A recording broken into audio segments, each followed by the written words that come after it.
तुम्ही अनेक वर्षापासून म्युच्युअल फंडमध्ये SIP करत आहात. दर महिन्याला थोडे थोडे पैसे गुंतवत आहात आणि हळूहळू तुमचा मोठा पोर्टफोलिओ तयार होत आहे. SIPची सर्वात मोठी ताकद म्हणजे मार्केट वर असो किंवा खाली असो, तुम्ही नियमितपणे इन्व्हेस्टमेंट करत राहतच.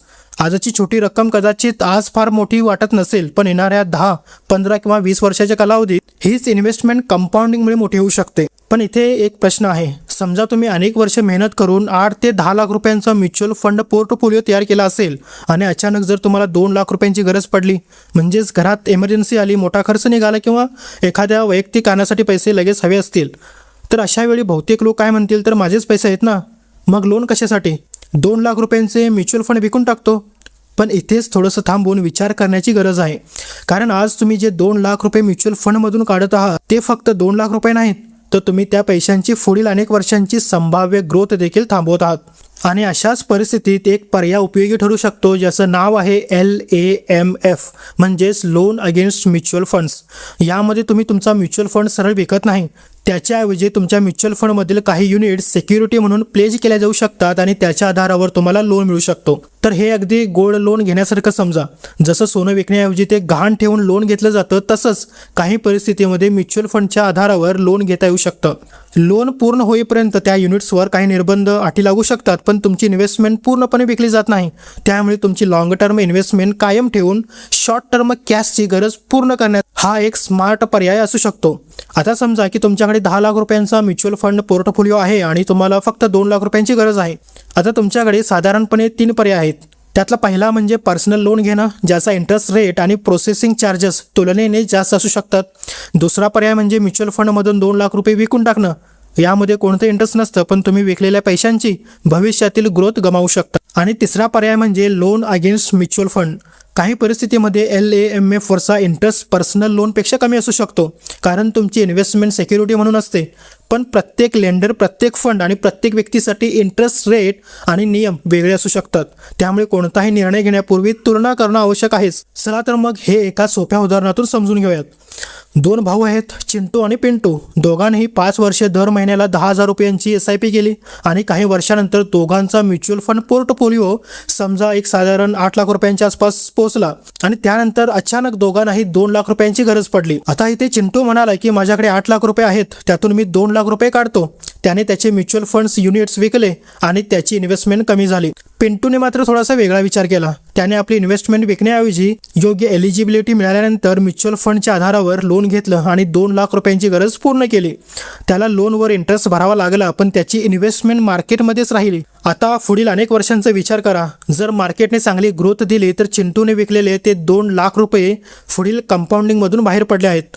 पण पिंटूची इन्व्हेस्टमेंट शक्य तितकी पूर्णपणे ग्रोथ घेऊ शकतेच ना. अर्थात मार्केट रिटर्न कधी हमखास नसतो आणि लोनचं इंटरेस्ट भरावंच लागतं. त्यामुळे प्रत्येक वेळी LAMF घेतल्यानंतर फायदा होईलच असंही नाही. पण हाच मुद्दा अपॉर्च्युनिटी कॉस्ट समजून घेण्यासाठी सुद्धा महत्त्वाचा आहेच. आजच्या तात्पुरत्या गरजेसाठी तुम्ही लोन टर्म इन्व्हेस्टमेंट विकत असाल तर तुम्ही भविष्यातील किती संभाव्य ग्रोथ सोडत आहात याचाही विचार केला पाहिजे. पण इथे एक महत्त्वाची गोष्ट लक्षात ठेवा. LAMF हा प्रत्येक वेळी लोन घेण्यासाठीचा लायसन्स नाही. जर तुमच्याजवळ आधीच अनेक लोन असतील, जसे की क्रेडिट कार्डचं लोन असेल किंवा पर्सनल काही लोन्स असतील, तर लोन फेडण्याचा स्पष्ट प्लॅन तुमच्याजवळ नसेल तर आणखी एक लोन घेणं तुमची फायनान्शियल कंडिशन अजून खराब करू शकतं. LAMF हा इमर्जन्सी फंडचा पर्याय तर नाही आणि इन्शुरन्सचा देखील नाही, पण प्रत्येक व्यक्तीकडे इमर्जन्सीसाठी काही पैसे बाजूला असायलाच हवेत आणि मोठ्या मेडिकल खर्चापासून संरक्षणासाठी योग्य हेल्थ इन्शुरन्स असणं देखील आवश्यक आहे. LAMF हा फक्त एका तात्पुरत्या कॅश गरजेसाठी एक फायनान्शियल टूल आहे. लोन अगेन्स्ट म्युच्युअल फंड घेताना तुमच्या पोर्टफोलिओची पूर्ण व्हॅल्यू तुम्हाला लोन म्हणून मिळेलच असंही नाही. इक्विटी म्युच्युअल फंड्समध्ये मार्केट रिस्क जास्त असल्यामुळे त्यावर कमी लोन लिमिट मिळू शकतं. तर डेप्ट फंड्ससाठी तर नियम वेगळे असू शकतात. काही फंड्स एलिजिबल असतात तर काही नसतात. त्याचप्रमाणे मार्केटमध्ये मोठी घसरण झाली आणि तुमच्या प्लेज म्युच्युअल फंडची व्हॅल्यू कमी झाली तर लेंडरच्या नियमानुसार तुमच्यावर काही अतिरिक्त अटही लागू होऊ शकतात. म्हणून फक्त मला किती लोन मिळेल एवढंच पाहू नका. मार्केट खाली गेले तर काय होईल, इंटरेस्ट आणि चार्जेस किती आहेत आणि हा लोन मी वेळेवर फेडू शकतो की नाही हे सुद्धा स्वतःला प्रश्न विचारा. सर्वात महत्त्वाचं म्हणजे अनावश्यक खर्चांसाठी लोन घेऊच नका. जसे की नवीन मोबाईल, महाग ट्रिप किंवा फक्त लाईफस्टाईल वाढवण्यासाठी इन्व्हेस्टमेंटवर लोन घेणं धोकादायक ठरू शकतं. पण जर तुमच्याकडे एक चांगला म्युच्युअल फंड पोर्टफोलिओ असेल आणि तात्पुरती तुम्हाला गरज पडली असेल आणि तुमच्याकडे लोन फेडण्याची स्पष्ट क्षमता असेल तर म्युच्युअल फंड लगेच विकण्यापूर्वी लोन अगेन्स्ट म्युच्युअल फंड हा पर्याय तुम्हाला उपयुक्त इथे ठरू शकतो. पण पर्सनल लोन किती महाग पडेल, म्युच्युअल फंड विकल्यानंतर भविष्यातील संभाव्य ग्रोथ किती कमी होऊ शकते आणि LMFच्या टर्म्स काय आहेत, या तिन्ही गोष्टींची तुलना केल्यानंतरच हा निर्णय घ्या.